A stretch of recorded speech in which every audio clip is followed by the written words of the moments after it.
बात बहुत पुरानी है। गुजरात के सूरत शहर में मनसुख लाल नाम के एक व्यापारी थे। इनका कीमती रत्न का कारोबार था। इनका कारोबार दुनिया के कई देशों में फैला हुआ था। पूरे सूरत शहर में इनका मान और सम्मान था। मनसुख लाल के दो बेटे थे जिनका नाम रामलाल और श्यामलाल था।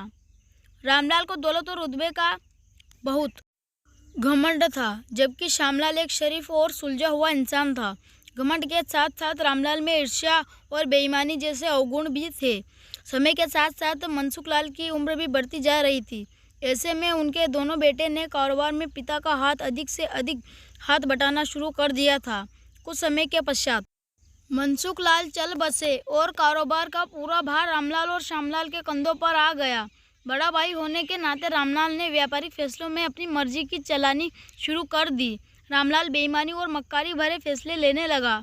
असली रत्न के नाम पर वह नकली रत्न का व्यापार करने लगा, जिससे उसका मुनाफा बढ़ने लगा।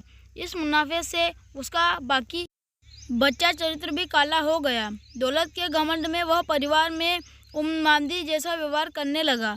दूसरी तरफ शरीफ और सुलझे हुए श्यामलाल को शुरू में रामलाल की बेईमानी का इल्म तो नहीं हुआ, परंतु जब उसने उसके व्यवहार में परिवर्तन देखा तो पूरे माजरे को समझने में उसे ज़्यादा देर नहीं लगी। रामलाल की करतूतों से श्यामलाल को बड़ा दुख हुआ। उसने रामलाल को समझाने और सही रास्ते पर लाने की कोशिश भी की, परंतु वह नाकाम रहा। उल्टे रामलाल श्यामलाल से खफा हो गया और व्यापार में बंटवारे का ढूंढने लगा। बंटवारे में भी उसने बेईमानी की साजिश रची, घर में कलह का माहौल पैदा कर दिया। अंततः रामलाल अपनी साजिश में सफल रहा और श्यामलाल के हिस्से के व्यापार पर भी वह कब्जा कर बैठा। रामलाल के व्यवहार से दुखी होकर श्यामलाल ने शहर में दूसरी जगह अपना ठिकाना बनाया और रत्न के अपने व्यापार को नए सिरे से शुरू किया। ईमानदारी की नींव पर वह शुरू हुआ श्यामलाल का व्यापार जल्द ही चल निकला। एक तरफ जहां श्यामलाल की ख्याति देश और विदेश में बढ़ने लगी, वहीं दूसरी तरफ रामलाल की करतूतों की पोल खुलने लगी थी। नकली रत्न के व्यापार के कारण रत्न बाजार में रामलाल की साख को जोरदार धक्का लगा और उसके व्यापार का दायरा सिमटने लगा। अंततः नौबत यहाँ तक आ गई कि बाहर क्या अपने शहर का भी कोई व्यापारी रामलाल का नाम लेने से भी तौबा करने लगा। अब तो नौबत यहाँ तक आ गई कि रामलाल को धन के अभाव में अपना घर, दुकान, सामान तक बेचना पड़ रहा था। जल्द ही रामलाल के हाथ से सब कुछ निकल गया और वह परिवार सहित सड़क पर आ गया।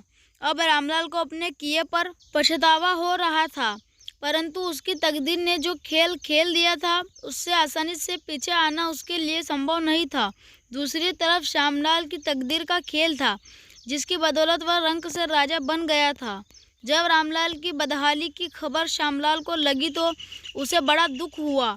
पुरानी बात को भूलकर वह भागा अपने बड़े भाई रामलाल के पास पहुंचा और रामलाल के लाख मना करने के बाद भी उसे परिवार सहित अपने पास ले आया। यह भी तकदीर का खेल था कि जिस भाई के साथ रामलाल ने बदसलूकी कर उसे सड़क पर पहुंचा दिया था, वही भाई आज उसे सड़क से उठाकर अपने घर में ले आया था। दोस्तों, आगे इसी तरह की हिंदी कहानियाँ सुनने के लिए हमारे चैनल को सब्सक्राइब करें।